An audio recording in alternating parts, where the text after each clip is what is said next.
Let's talk about the Senate hearing. Excuse me. It's been 4 days since that Senate hearing, sir. What were your marching orders, if any, to the PNP hearing, revelations made by former President Rodrigo Duterte? You remember, naarami namin mga pulis doon, yung sinasabi niya yung death squad, yung mga ganun. Sabi ko, well, you have to take it para strengthen natin yung mga reports natin. Kasi may mga cases na kami. Remember, may mga cold cases kami na unsolved, no? And since sinabi mo, then we try to open it and we try to solve it. Baka ito na yung mga solusyon natin. Hindi pwede yung sinasabi niya, binabawi niya na, ano, remember, he's under oath. And lahat ng sinasabi niya, he will stand in court. Hindi po pwede yung sinasabi niyang ano po, na ano po? Na minsan, nag-joke lang. Hindi pwedeng joke. Basta when you're under oath and the people are listening and we are listening and we are fulfilling yung gusto na mandate ng tao natin, ano ba talaga nangyari? Diba? Marami kasing unsolved cases last time and we want to solve it. Yun ang burden nasa PNP ngayon to really solve yung cases and people are clamoring for justice. General, kayo ho ba naniniwalang may DDS, Davao Death Squad, o kayo ba ay naniniwalang may Death Squad lang, hindi Davao Death Squad? No, remember, I don't want to say kung may DDS, basta as long there are so many killings, doesn't matter kung anong pangalan yan. Ang gusto lang namin, we need to solve bakit ganun nangyayari yon. Kasi naimbestigahan na dati ng former Senator Laila de Lima yan, no? And it was investigated. Meron na kaming meron dalawang revelation ng, I don't know what's the name. I forgot the two names coming from Davao na meron daw silang ginagawa. Yun, we just straighten it and we file cases and we'll look dun sa previous cases so we can solve it yung problema. Sabihin po natin ganito, para malinaw, anything that might or could be related to the Davao Death Squad, have cases been filed? May mga cases. In fact, ang sinasabi nga na bakit hindi na-file ng cases before? Because they were afraid. Di ba? Yun ang nagiging ng mga tao natin. But right now, yung mga tao natin, they want to reveal what really happened in Davao. So we file cases. May dalawa, I forgot the name. Are you talking about Matubato? Yeah, the Matubato and the other one. Las Canas. Las Canas. Okay. Yeah. So are you saying that kinakausap niyo po sila ngayon? Hindi ko sila kinakausap. Kinakausap po sila. Okay, go ahead, sir. Ay, hindi namin sila kinakausap. But yung mga statements sila coming from, pinag-aaralan kasi namin sa Senate pati yung mga yung congressional, of course, what we read in the news. Ina-imbestigahan namin. Of course, meron kami investigating team kumbaga sa term na, pinagtatagpi-tagpi namin. We want to solve the case para matapos na. And you're in the process of doing that right now. Tama po ba? Yes. So, sinasabi niyo po yung testimony ni Las Canas, yung testimony po ni Matubato, yung inyong naririnig sa Quadcom at yung inyong narinig sa Senado ay pinagsasama-sama niyo? Yes, of course. Okay. Not only me, kasi but of course, yung kasama po namin yung NBI, yung DOJ. That's it's a whole government approach po natin to really solve po yung problema natin dyan. So, you still cannot tell me, do you not want to respond to, meron ho bang Davao Death Squad? Meron ho bang Death Squad? It doesn't matter for us kung may mga pangalan nila. Pag sinasabi namin, ito yung illegal, then we will file cases against you. Extrajudicial killings, what can you tell us about that? No, okay. Dito sa amin, ay wala kaming ang sinasabi lang na marami kaming unsolved cases before. Do you have a number? Ay more than ang pina-account ko, marami. I guess more than 10,000 yung unsolved cases. I'm not so sure. Pina-account ko lang yung lahat na namatay during that time, yung mga unsolved cases. During the time, to be specific, of between the 2016 to 2022. During the time of former President Rodrigo Duterte? Yes. Okay. So, ibig sabihin nun, pinapakalap, nabasa ko din po yun, pinapakalap mo na yung datos tungkol dito sa mga sinasabing unsolved killing. Because we have to compare. Kasi sinasabi nila, during that time, walang crime. Teka lang, kami nga unsolved Diba? During that time, walang drugs. Remember, hindi po kasi basihan we talk to the President, it's not the basis na po kayo maraming drugs. Kasi ang drugs kasi, hindi it's like more of economy. Kaya maraming crime because baba economy. So you're saying that during the time of the Duterte administration, na sinasabi po nila na bumaba ang maraming nag-surrender na mga drug users or drug addicts, na so many barangays were drug-free during the Duterte administration. I think it was Senator Bongo who said that during his opening statement at the Senate. Are you saying that's not true? Yun nga yung sinasabi natin Ang drugs, it's more on addiction kasi yan Maybe hindi ka gumagamit ngayon. pero bukas makakagamit ka. Problema kasi yan eh. Hindi naman kasi problema, hindi kasi sa country natin nagagaling ang drugs coming from abroad, no? Kaya nga, when we try to compare, yun yung sinasabi ko nga dati, bakit? Sabi niyo, 2016 to 2018, tas from 2022, from the time to 2024, mas mababa yung crime natin, recorded, no? Pero remember, sabi ko, pag-aralan nyo nga mabuti kasi during the time of 2022, 2021, that's really worst. That's after COVID. Ang COVID dapat ang maraming magnanakaw, ha? Maraming magnanakaw kasi walang trabaho ang tao. Dapat pumalo yung crime. But I guess, hindi pa kasi kung Chipebi, baka mas magandang intervention ang ginawa ng Marcos government ngayon para hindi talaga kasi predicted namin tataas ang crime. Walang trabaho. Second, what's happening right now? Mataas ang gasolina because of the war of Ukraine, meron sa Israel, so dapat mas mataas. Kaya mas maganda yung ginagawa namin, intervention. Lahat yan, ang sasabi ko nga, when we talk about drugs, hindi yung mas marami kang crime noon, mas ganon. Hindi, yung formula natin. Kasi ngayon, maganda yung drug natin, but will it be sustained it? Kagaya yung time ni Duterte, yung former president natin, sabi na tukang... double barrel. Double barrel. Will it work right now? Baka hindi. Why not? No, it's a different case kasi remember, ang ginagawa namin dito, dalawa kasi ang office na sa drugs ng illegal drugs. So, PIDEA, yun nasa itaas. They're the ones supposed to be mga supplies, yung mga dito kami from abroad, no? Dito kami sa mga middle, yung mga nandito sa ibaba. Ang hinahabol namin, of course, we learn our lessons so well. Bakit umiikot ang drugs? Bakit? Asan ba yung sources niyan? Kaya nga, kung nakikita mo, mas marami kaming nahuhuli. Because pinag-aaralan namin yung mga sources. We believe... Meron pa hubang sources na galing sa police? Hindi sa police, no? Yung mga umiikot, paano nila travel, asin nila. Kasi ang sinasabi lang, ang maraming drugs dito kasi yung natin, shoreline natin, malaki eh. So we have to cut the shoreline, yung mga supply chain natin. Shoreline, ibigay natin patulong kami sa Coast Guard. Palakasin namin yung maritime group. Of course, yung mga Navy, para hindi sila makapasok. And that's what you're doing right now? Kaya mas marami nagtatapon ng drugs ngayon, di ba? Sa Ilocos, marami nahuhuli doon. Hindi sila makapasok eh. I see. That statement of yours, I'd like to put a little bit of context to that because I wanted to find out the truth with regards to the data.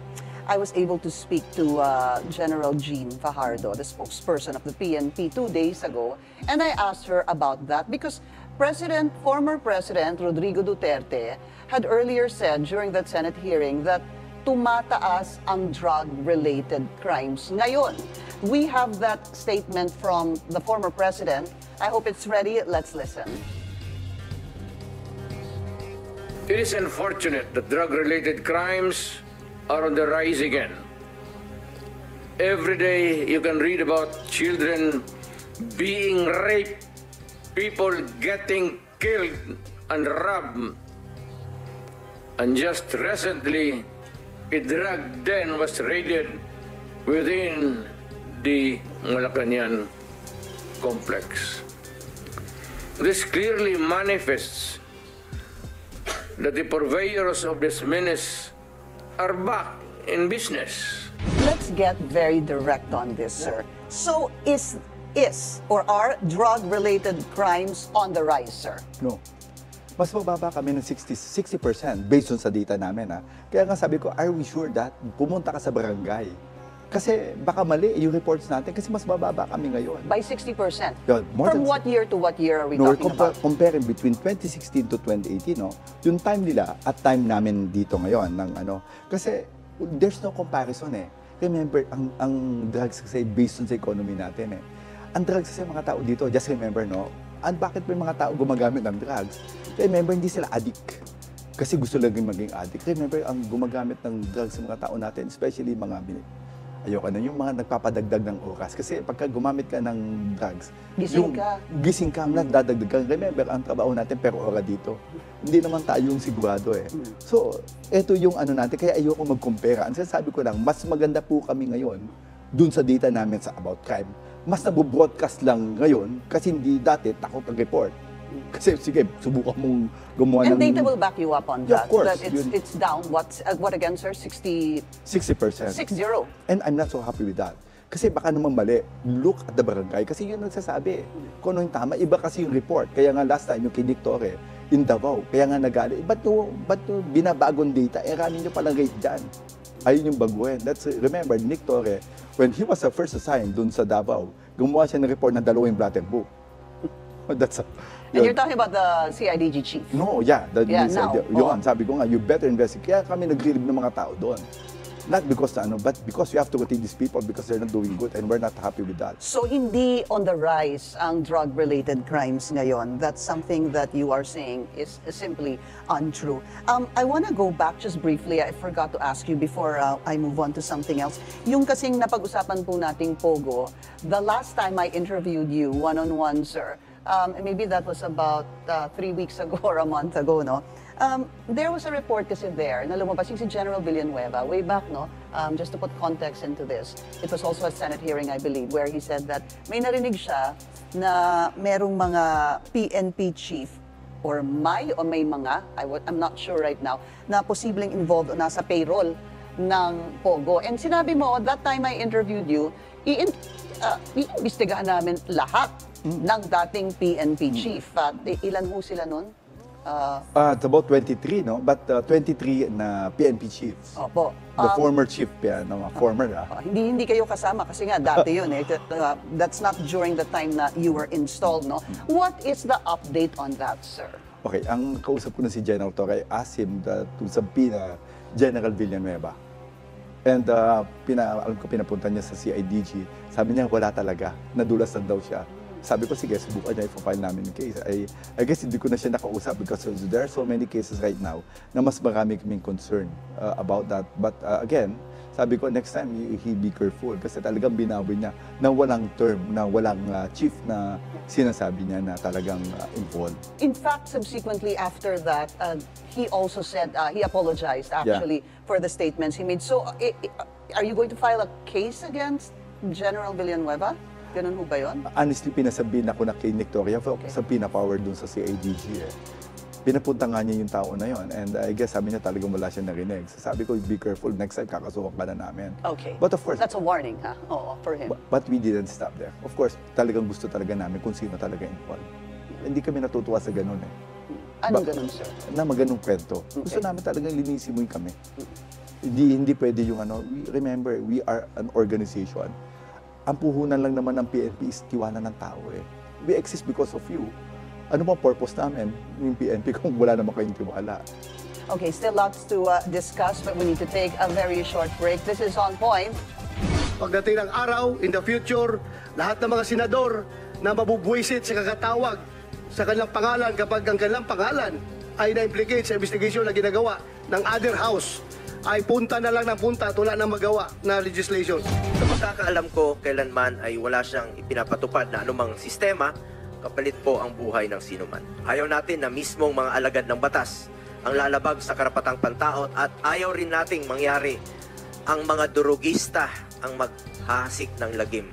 Who was a special mention in today's Senate hearing. Gentlemen, thank you for joining me on my pilot episode. Maraming salamat po sa inyong dalawa. Pinky. Kong, it's good to see you again, ha? And Kong Dan. Congratulations. Thank you, sir. So I hope to see more of you. Umpisahan na po natin. I wanted to ask you first, ano yung assessment niyo? Pero punta na ako. Let's get on point with Congressman Dan Fernandez. Special mention, kayo daw ay dinala si Colonel Grijaldo sa isang kwarto doon sa house ba? At basically, to cut a long story short, maybe later we can play his thought. Sinabi mo sa kanya na patotohanan itong supplemental affidavit ni Colonel Garma na merong reward system sa drug war, sir. Okay, Totoo sige. ba ito? Alright. Alam mo kasi anong nangyari talaga noon? It was Rohina Garma who told us, kasi nagkaroon siya ng affidavit second affidavit. So sabi niya sa amin, ang makakatulong sa kanya ng malaki dyan, yung kanyang kaibigan, si Colonel Grijaldo. Which sabi ko, dito si Grijaldo. E di, imbitahan natin para mas malaman natin kung ano yung sasabihin mo, na sinabi mo, na makakatulong siya sa iyo. So, ang sabi niya, dadali niya yung lawyer niya para at least mag-witness na sa pag-uusap namin. So, we called si Grijaldo. So, nung nandun na kami sa loob, sinabi namin, ito yung yung affidavit. So, dito yung mga sinasabi ni Colonel Garma na makakatulong ka sa kanya. Sabi niya, hindi ko po alam mo yan, wala ko alam dyan. Kasi sabi ni Colonel Garma, alam mo daw yung cash reward. Hindi po, wala po akong alam dyan. O yung sa 1999, nasaan ka na? Tinanong ko sa kanya, sabi niya, wala pa ho ako dyan. So, ibig sabihin, wala kang maitutulong kay Colonel Garma. Sabi niya, wala po akong maitutulong. So, we let him go. That's it and that's Wala kang all. sinabi, Kong Dan, na ito lang kailangan mong basahin, no? Walang Patotohanan. ganon. Kasi it's parang 4 pages of the I think the 3 or 4 affidavit. pages. So what we did, nandun pa nga si saka primarily nung nandun kami, mali yung sinabi niya eh. Kasi sinabi niya nandun na yung lawyer. As a matter of fact, kahit tanungin mo yung mga lawyers yung uli ang dumating. Ang sinabi niya kasi nung dumating siya, andun na yung mga lawyer. Wala.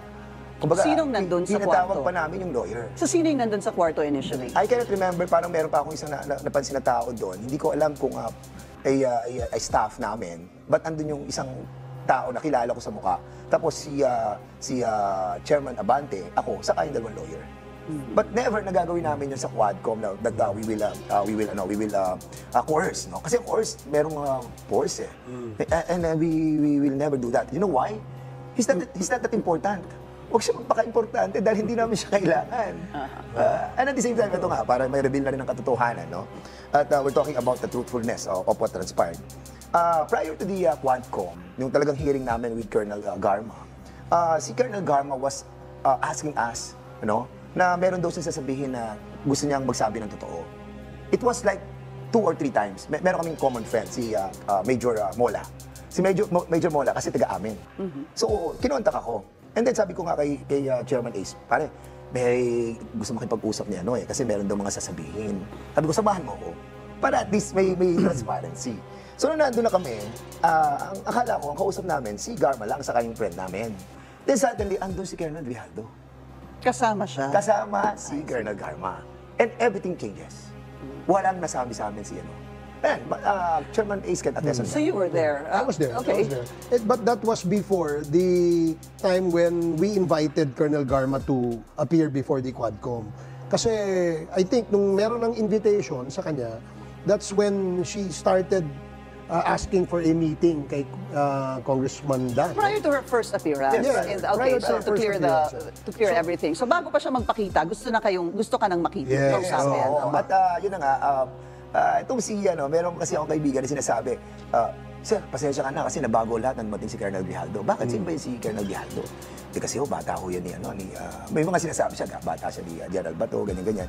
So, hindi naman namin alam wala po kaming pakialam doon. But somehow, nare-relate namin kung bakit siya nagkakaganito ngayon. Remember, Pinky, Nagkakaganito si sino? Colonel Grijaldo, bakit siya nagkakaganito? Why?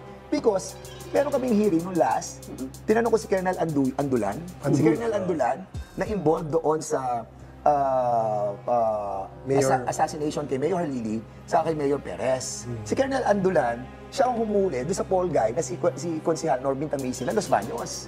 So, Yung umiyak nung hearing. Yes. Oo, Paul tinanong Guy. namin si Colonel Andulan, anong relasyon mo kay General Bato? Tinanong ko So sabi niya, PNPA po siya, na-assign siya sa PNPA. At doon, nung panahon na yun, si PNP si General Bato, at nandun yung anak niya na nag-aaral sa PNPA. Right. And you I asked think- about their relationship. I remember that. Yes, di and ba? sabi ko nga, that is your relationship. Sabi ko gano'n. So ngayon, maraming mga post na lumabas tungkol doon sa atake sa akin ni General Bato. And now, I nag-search ako, inalam ko, ano ba si Colonel Grijaldo kay General Bato during that time. Siya ang controller ng, I think, Region 6 or Region 4A. And I was trying to comprehend yung napanood ko kanina. It's something that is personal, na nasaktan siya sa mga sinabi ko. And it's something that he wanted to discredit the whole of the Quadcom. So, okay. So, let's go to that. So, yung pong sinabi ni Colonel Grijaldo, syempre, nandito ho kayong dalawa, kayo po overall chairman of the Quadcom. I can imagine that you both will be singing the same tune. Hindi naman ilalaglag ni Kong AC, Kong Dan, and baliktaran, ano po. So, is this Colonel Grijaldo's word now against Congressman Dan Fernandez? Ganun ba ho yan? Or Colonel Grijaldo and President Rodrigo Duterte versus Royina Garma?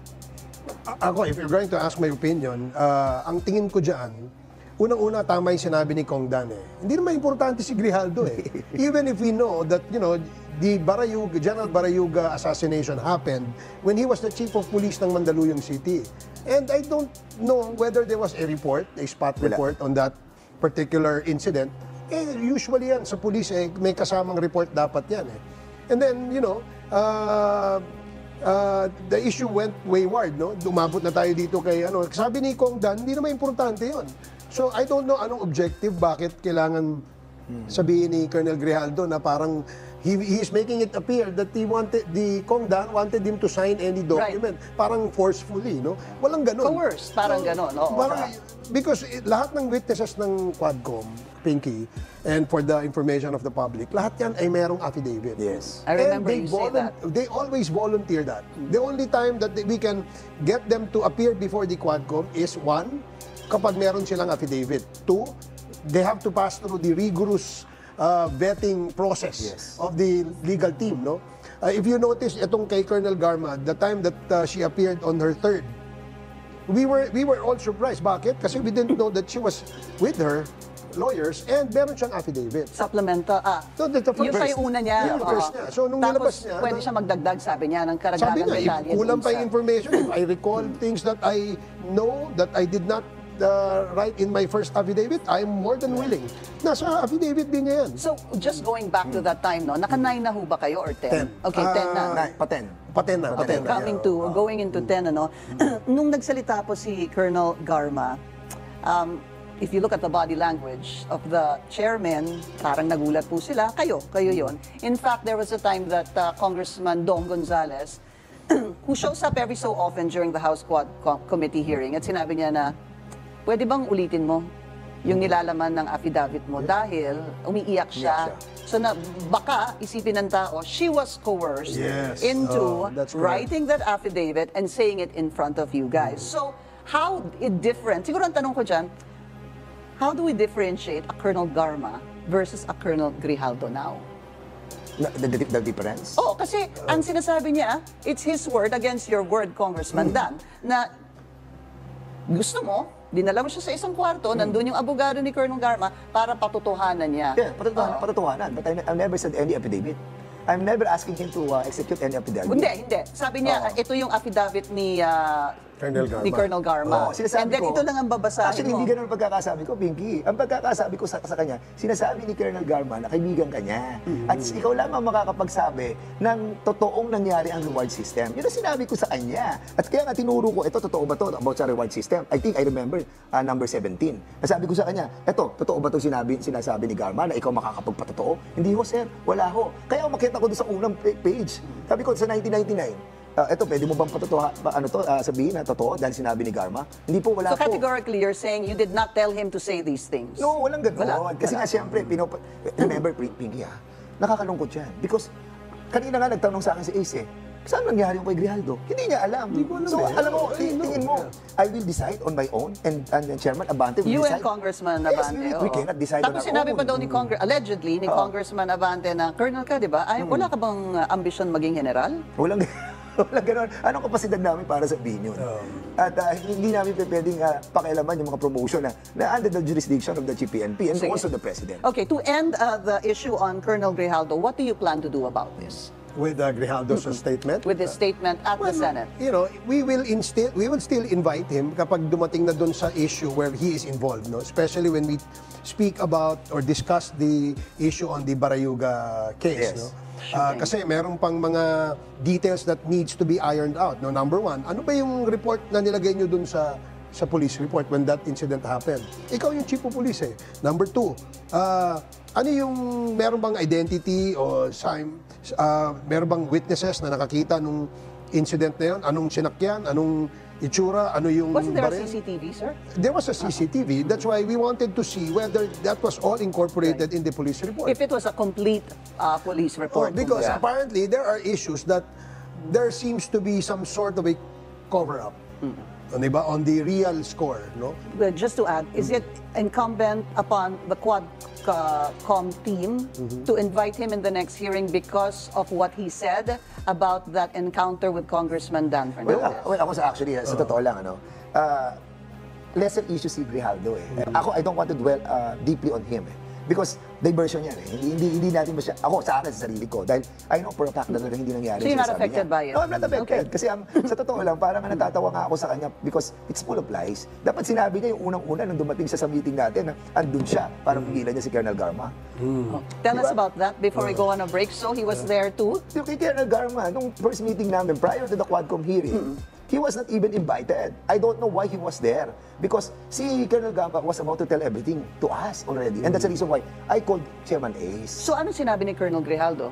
during that time. Oh, why did Andun you say siya, that nasa- pipigilan Ito niya nga eh. sana si Colonel Garma? Andun siya sa gitna, andito kami si Ace, andito ako, andito si Colonel Garma, andito yung kaibigan kong si Major Mola. And then gitna siya. we were talking to Garma. Andun siya, hindi namin alam what happened because apparently this Major Mola was trying to tell us that she's going to reveal everything. And then suddenly everything changes. The problem is they invited us. Si Chairman Ace ang nagbayad ng 19,000 pesos. At saka kaya talaga naman invited palagi si Grijaldo in all our hearings eh. So he has to be there. Yeah. Because at any time during the hearing, we can ask questions to him.